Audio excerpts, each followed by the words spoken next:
The desert taught you to ignore beauty. Beauty meant mirages. Beauty meant lies shimmering on the horizon while your canteen rattled empty and your horse's ribs showed through hide like fence posts. Jack Holler had learned this lesson young, 20 years ago when he'd followed a lake that turned out to be nothing but sand and wishful thinking. He'd almost died then. Almost. But this was different. The sound reached him first. Water. Not the phantom whisper of wind through arroyos, but actual water moving over stone. His horse heard it too, lifting its head with ears pricked forward. 3 days without finding a spring, and now this. Jack's throat was so dry he'd stopped bothering to swallow. He dismounted and led his horse through a narrow gap between red rock walls. The temperature dropped. Shadows fell across his face like cool hands. And then the canyon opened up, and he saw it. A spring. Turquoise water pooling in a basin of white stone, fed by a thin cascade that fell from somewhere high above. The water glowed. Actually glowed, like someone had dissolved pieces of sky into it. Cottonwood trees ringed the pool, their leaves whispering secrets to each other. Jack took 3 steps forward before he realized he wasn't alone. 3 women stood in the spring. The water came to their waists, and their long black hair spread across the surface like ink spilled on glass. They weren't bathing in any hurried way. They moved with the slow grace of people who had all the time in the world, cupping water in their hands, letting it run down their arms and shoulders. He froze. His hand went to his hat automatically, some long-buried instinct toward politeness surfacing through decades of cynicism. Then survival instinct kicked in. He should leave. Immediately. This was Apache land. Had to be. And he was a white man with a rifle and a reputation, neither of which would help him if their men were nearby. But he didn't leave. He stood there like a fool, watching the way the sunlight caught in the droplets falling from their raised arms, watching the way they moved through that impossible water as if they belonged to it, as if they'd been born from it. One of them turned. Her eyes found him instantly, no searching required. She knew exactly where he stood in the shadows between the rocks.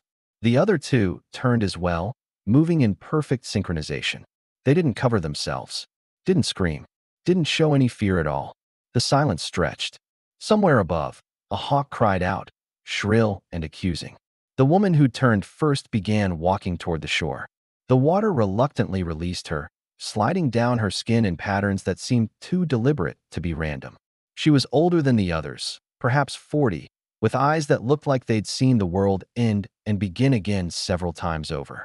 You shouldn't be here. Her voice carried across the spring without echo, clear as a bell. Jack found his throat working. My horse needed water.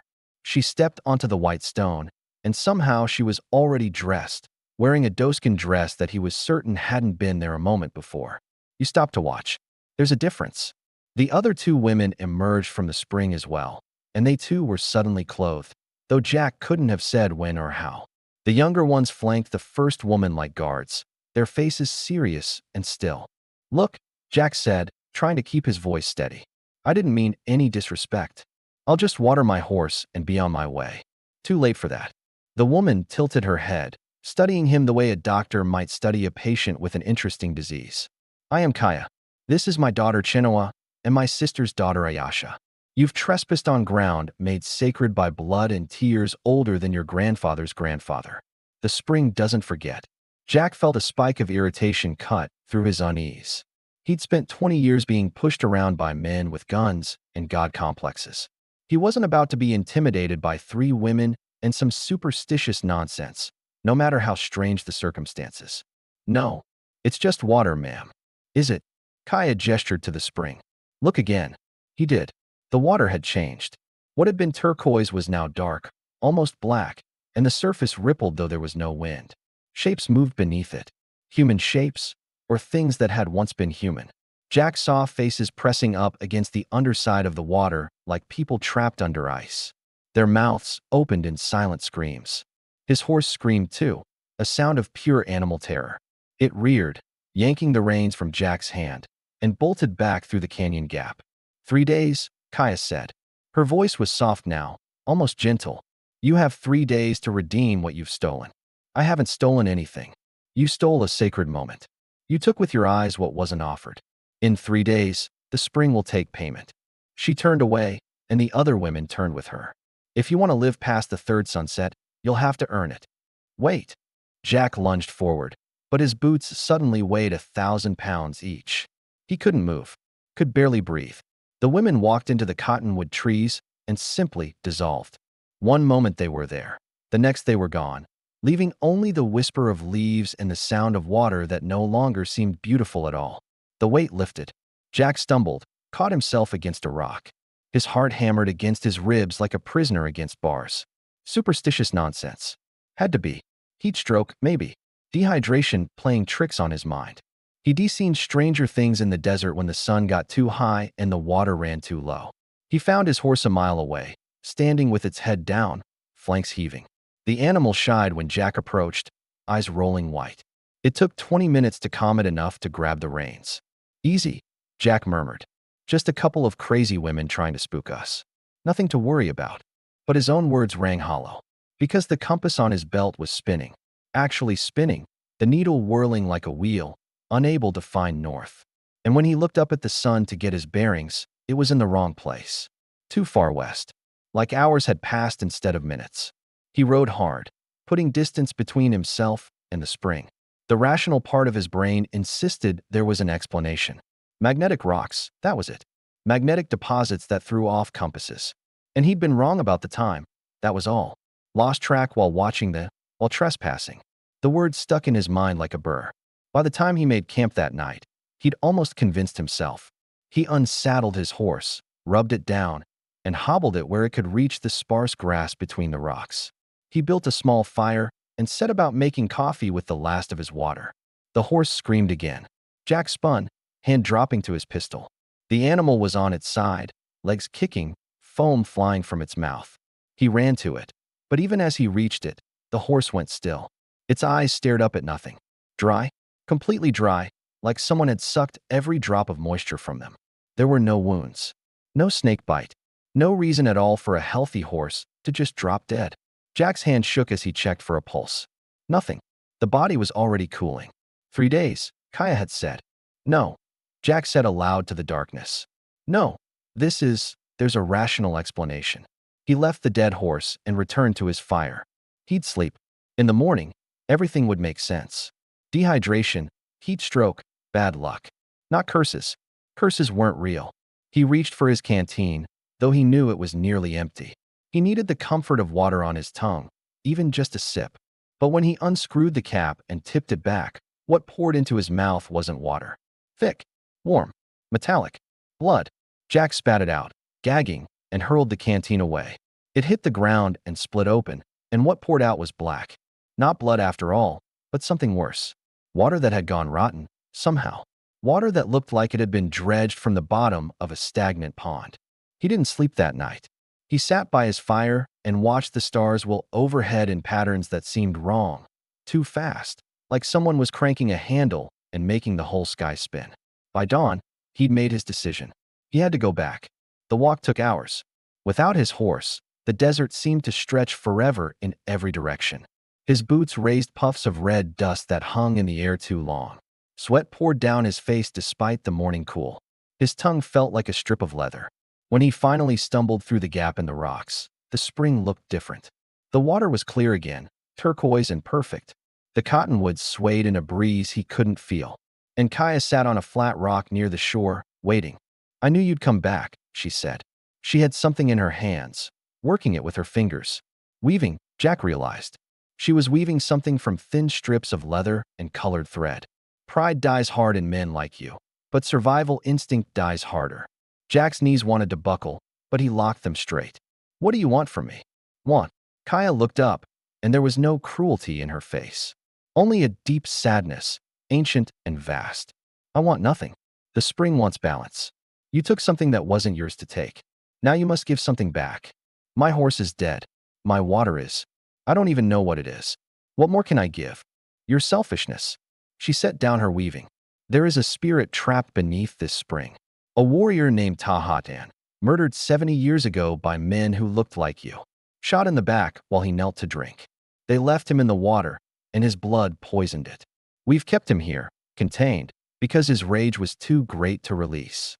But he's been alone too long. Forgotten. He deserves peace. What does that have to do with me? Everything. Kaya stood, moving with a grace that belied her age. The spring tests everyone who trespasses. Most fail. They die confused, angry, still grasping for things they can't hold. But you, I sense something in you, buried deep. You could free him if you're willing to face what you've done. Jack shook his head. I haven't done anything to your warrior. Haven't you? Her eyes pinned him like a hawk's talons. How many men have you killed, Jack Holler? How many lives have you taken without thought? Without guilt? His mouth went dry, drier than it already was, which shouldn't have been possible. That was different. That was survival. Was it? All of them. The images came unbidden. A card game in Santa Fe. A man reaching for his gun. Or had Jack just thought he was reaching? The bullet had taken him in the throat. He drowned in his own blood, while Jack calmly collected the pod and walked away. A sheepherder in Wyoming, caught in the crossfire of a range war Jack had hired into for $50 and hot meals. The man had been trying to save his dog. Jack had shot him anyway, because he'd been paid to keep sheepherders off that land, and orders were orders. Others. Too many others. Some with reasons. Some without.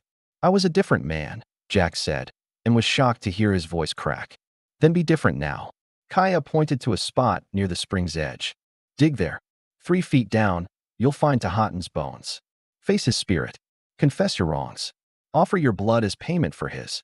If your confession is true, if your heart has changed, the curse will break. You'll live. And if I refuse, you'll die at sunset tomorrow. Alone. In agony. And no one will remember you existed. Jack looked at the spot she'd indicated. The white stone there looked no different from any other patch. But his hands were already itching to dig, to prove her wrong, to show that this was all insane supernatural nonsense that couldn't touch him. One more thing, Kaya said as she turned to leave. When you face him, you'll face yourself. The you that you've been pretending doesn't exist. If you can't look at that man, if you can't accept what he's done, well, the spring will have 2 spirits trapped instead of 1.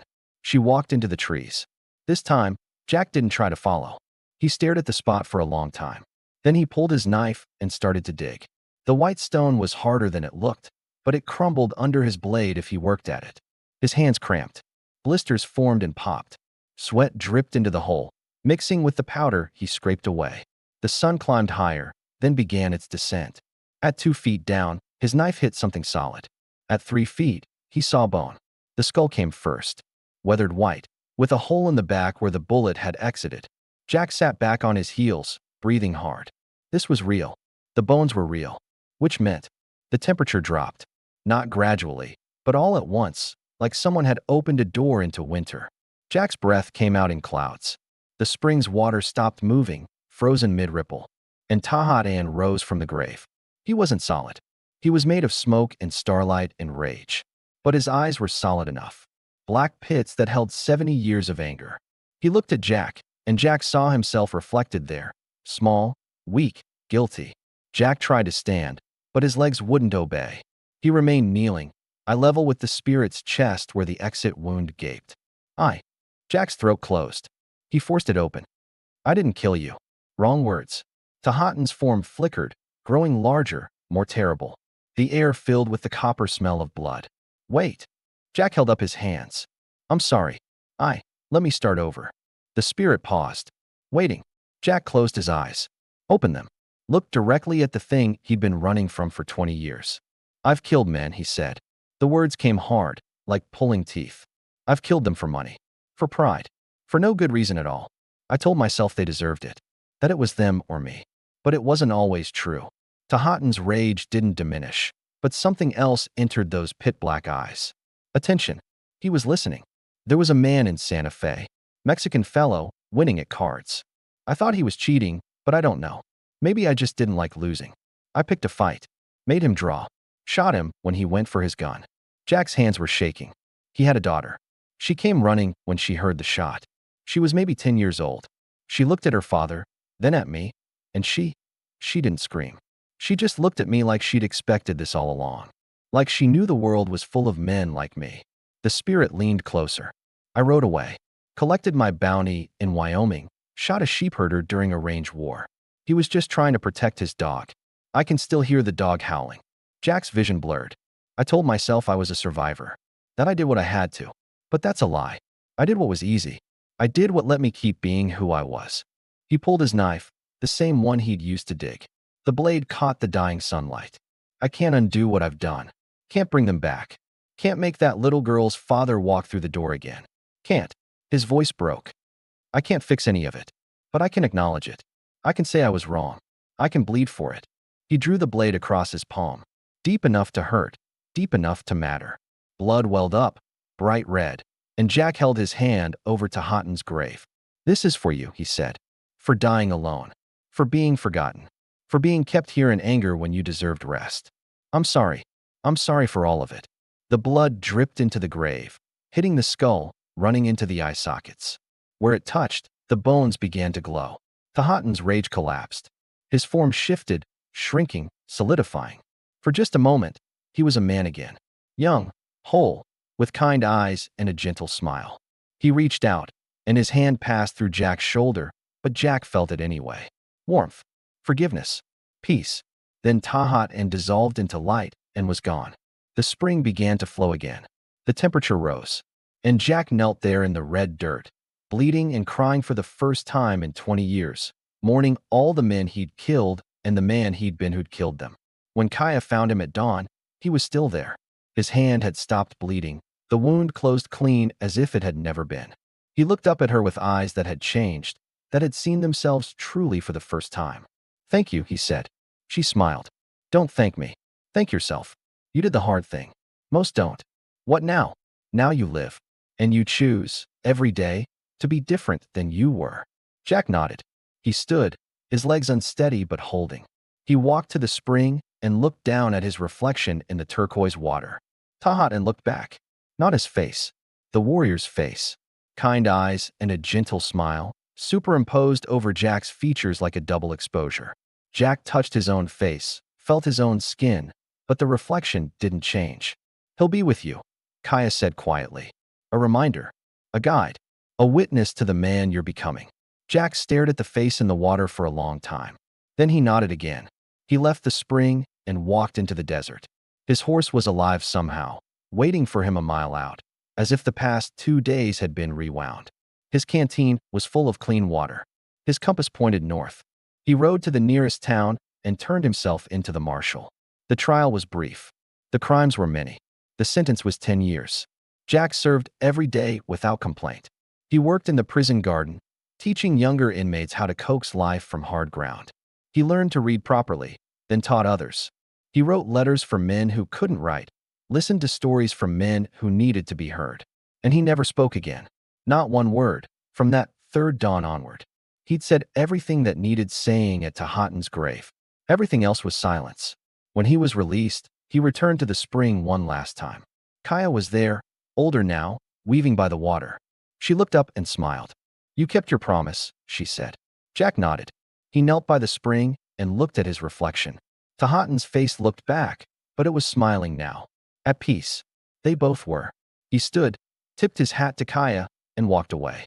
The spring still flows, turquoise and clear, in a canyon that most maps don't show. Sometimes travelers stumble upon it, driven by thirst or curiosity or fate. Most drink and move on, unaware of what they've touched. But some see the women bathing. Some trespass where they shouldn't. And for them, the 3 days begin. Most fail. Their bones are buried deep, feeding the roots of the cottonwoods. But some confess. Some bleed. Some face the truth of who they've been and choose to become someone else. Those ones live. They carry the faces of the dead in their reflections, reminders of the price of redemption and the weight of change. They walk through the world as different men, marked by something older than guilt and stronger than shame. They walk as proof that a man can look at his own darkness and survive it, that a soul can be cursed and still find grace, that even in the harsh mathematics of the desert, where water means life and silence means death, there is room for transformation. Jack Holler died 23 years after his release from prison. He was working at a school for Apache children, teaching them how to tend gardens in soil that didn't want to give. He collapsed while planting corn, his hands in the earth, his face peaceful. At his funeral, no one spoke. The silence he'd chosen had become infectious, spreading to those who knew him. They stood around his grave and said nothing, because words felt small compared to what he'd been. But when they lowered him into the ground, Someone noticed that his reflection in the polished coffin lid showed two faces, Jack's, weathered and old, and beside it another face, young and smiling. A warrior's face, finally at rest. The spring flows still. The women wait still. And somewhere in the desert, another traveler is learning the difference between taking and giving, between seeing and trespassing, between the man he is and the man he might become if he is willing to bleed for it. The curse is always waiting. So is the cure. All you have to do is dig.